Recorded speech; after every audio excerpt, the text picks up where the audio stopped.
Denmark has decided to become independent from fossil fuels for the sake of the climate, the economy, and in order to ensure the security of supply.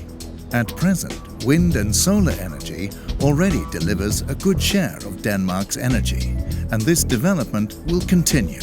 But renewable energy is a major challenge for an energy system that is built upon fossil fuels. Energy production from wind and solar fluctuates. It fluctuates as the wind blows. So what renewables are reliable when there is no sun or wind energy available? Another challenge is the transport sector.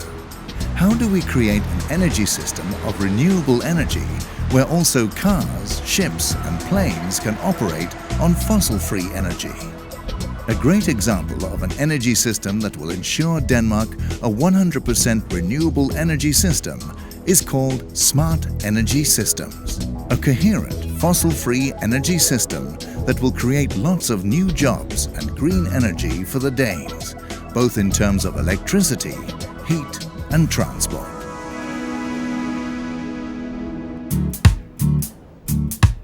The northern region in Denmark is one of the places where they are most advanced in the development of smart energy systems. A description of the future intelligent energy system is also a journey around the northern region, to places where they are in the process of testing and implementing new technologies. It is at the Department of Planning at Aalborg University that the idea of smart energy systems is developed and described. The researchers continuously review all parts of the Danish energy system, and the results have been thoroughly analyzed and compared with new technology solutions and opportunities. The unique thing about smart energy system is that in order to identify the cheapest and the best solution, you'll have to include the whole system. If you only look at electricity, then you can only find part of the solution. But if you look at electricity together with heating or together with biomass, then you can find better and cheaper solutions to integrate wind and to implement a renewable energy system. The key word is integration. In smart energy systems, the energy system for electricity, heating and transport must cooperate. They have to be integrated in order to cope with the fluctuating energy. To become independent of fossil fuels, Denmark needs to streamline its production and consumption of energy at the large combined heat and power plants and in private households. Public transport needs to be expanded, and energy optimization in buildings can reduce Denmark's consumption of space heating by 50%. In 2050, the Danes must use 25% less energy than today. And this despite a growth in society towards significantly more people than there is today. If we do not think of end-use energy savings, and if we do not think about the sectoral integration, then we end up in a situation where we have two problems. One problem is we will not have enough biomass available for our entire consumption. And the other problem is we will not be able to integrate the fluctuating renewable energy sources because it is only by having a sectorial integration that we are able to match the demand with the production from wind, PV and wave power in the future. And by doing this, we find the economic consequences of making this transformation are for sure within reach, and the total cost can be at the same level as we have of the energy system today, or maybe even lower.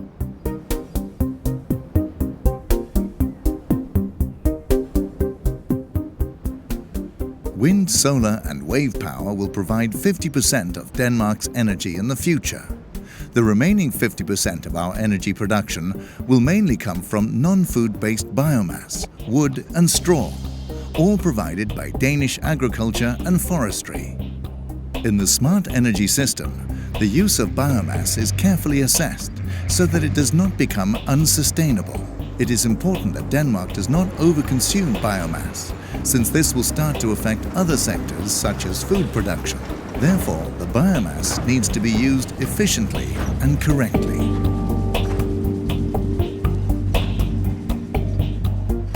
A good share of straw and wood is already used directly as fuel in Danish CHP plants today. With new technology, biomass, straw and wood can be utilized to create even more energy. This will be done through the production of green gas, respectively through classic biogas production and thermal gasification. In thermal gasification, the organic material is heated. The high temperature means that gas is evolved. The process has a very high efficiency. Thermal gasification occurs, among other places, at the gasification plant Harbour Heating Plant in the northern region. The plant is one of the most successful gasification plants and has been in operation since 1993. The plant is heated exclusively with untreated wood chips from forests in the local area. Another part of the green gas will come from classic biogas production. The production of biogas will be based on manure and other agricultural byproducts, as well as waste from households and industry. The ambition is that agriculture must provide 1/3 of Denmark's future energy production. The biogas will typically be produced in facilities such as here, at the biogas plant in Gårdstrup near Hjørring in the northern region of Denmark. 88% of the biomass the plant uses comes from aerial farms that transport approximately 300,000 tons of manure to the plant. The rest comes from energy crops. Gas production from the biogas plant at Hjørring corresponds to approximately 5,000 households' annual consumption of natural gas. Other places in Denmark, the manure will be transported in pipes to a common biogas plant. The biogas is produced by anaerobic gasification, a process that requires the biomass to be heated to 38 to 52 degrees. When the gas is extracted, the digested manure is transported back to the farm. The digested manure that comes back to the farm smells significantly less, and the fertilizer from the digested manure is absorbed much better by crops in the fields. Landbruget spiller en meget vigtig rolle i udbygningen af det smarte energisystem, og vi mærker, at investorer både nationalt og internationalt er interesseret i bioenergi. Og når vi kan fremvise gode budgetter og sikkerhed for investorerne, så mener vi bestemt, der er mulighed for at udbygge området.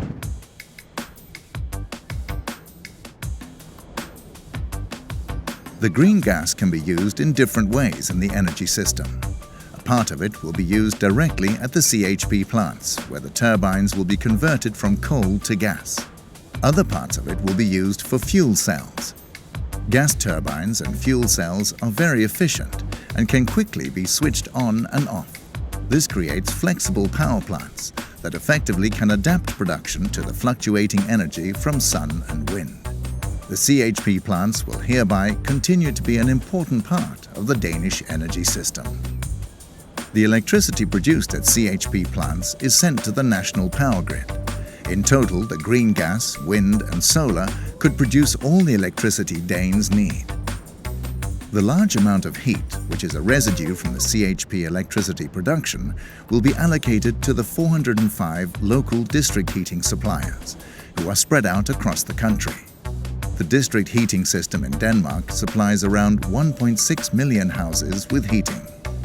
The district heating system connects the electricity sector to the heating sector.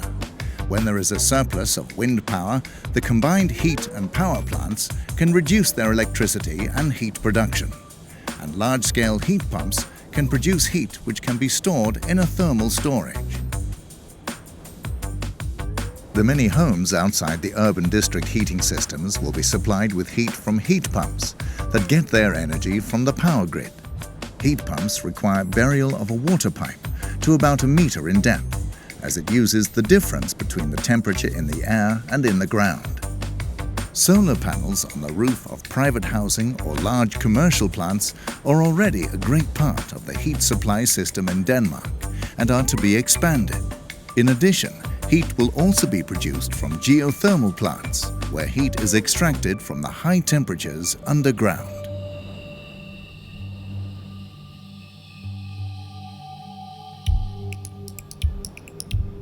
Electric cars are a way to use renewable energy in the transport sector, but electric cars cannot do it alone. New technologies and solutions must come into play to ensure renewable energy for the entire transport sector. One of these new technologies is the conversion of green gas, a conversion which is completed at a so-called hydrogenation plant. Such a plant is currently being planned for construction in Hobro in the northern region. At the hydrogenation plant, the green gas is boosted with hydrogen and CO2. The CO2 is extracted from the smoke at the CHP plants, and hydrogen is produced by a surplus of electricity, which is generated when wind turbines produce more energy than what is needed. The hydrogen is produced through electrolysis and use electricity to split water into hydrogen and oxygen. A variety of liquid and gaseous fuels can be produced from the hydrogenation.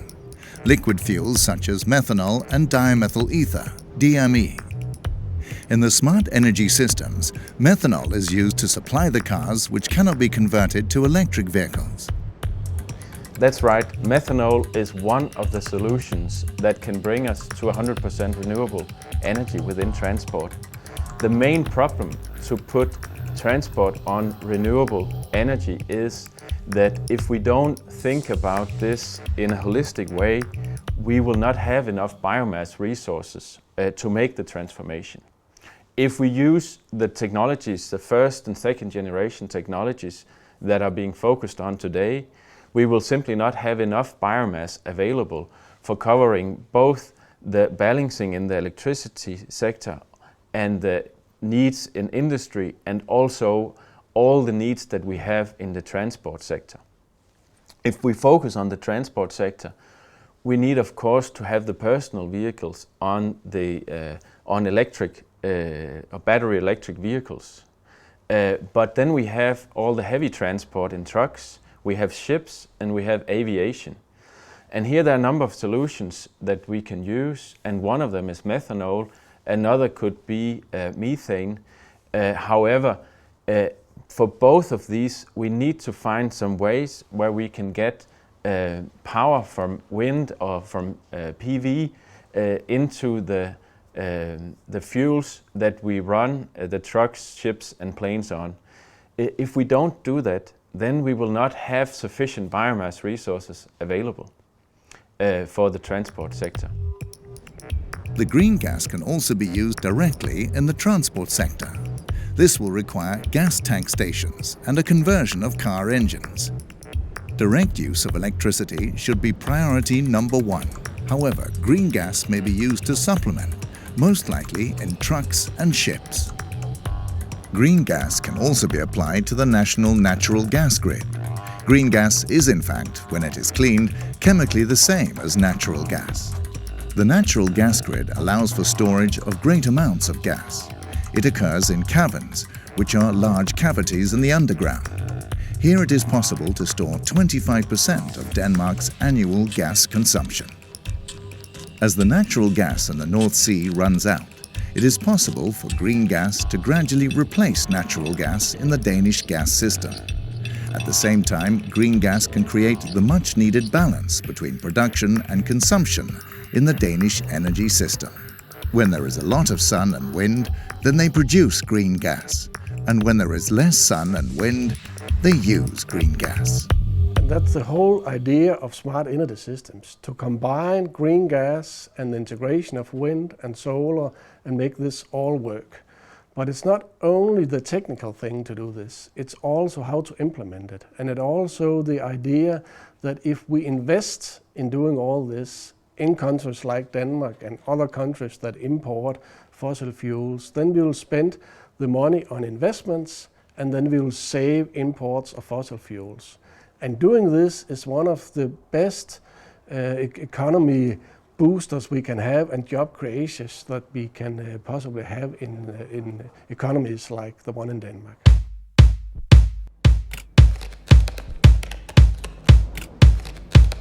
With the initiation of smart energy systems, Denmark will have an integrated and sustainable energy system where energy is produced, stored and consumed efficiently.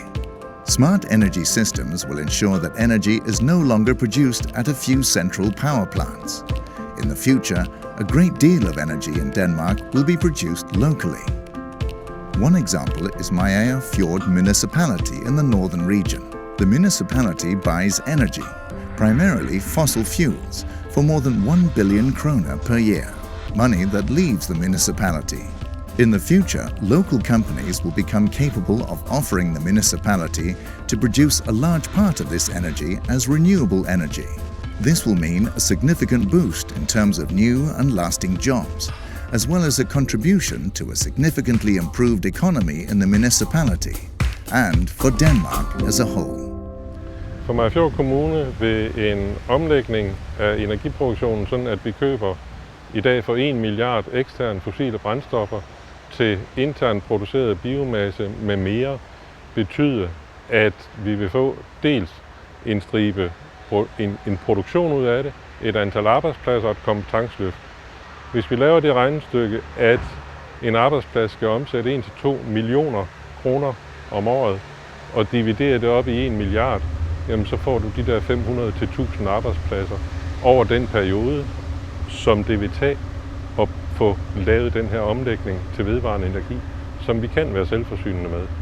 Vi har regnestykker, vi har undersøgelser, der viser, at det potentiale er til stede, og så skal vi have systemerne til at passe sammen. Der er også noget, der hedder afgiftssystemer og den slags ting der. Men kan man få det hele til at passe sammen og leve op til regeringens vision 2050, så er det en vej frem, der vil betyde meget for den lokale økonomi. The self-produced energy and local ownership will mean a remarkable increase in supply security in Denmark. Regardless of what may happen on the international political scene, no one will be able to shut down energy supply to the Danes. Last but not least, an integration of smart energy systems will mean that Denmark becomes emancipated from fossil energy, which benefits the environment, the climate, and the economy.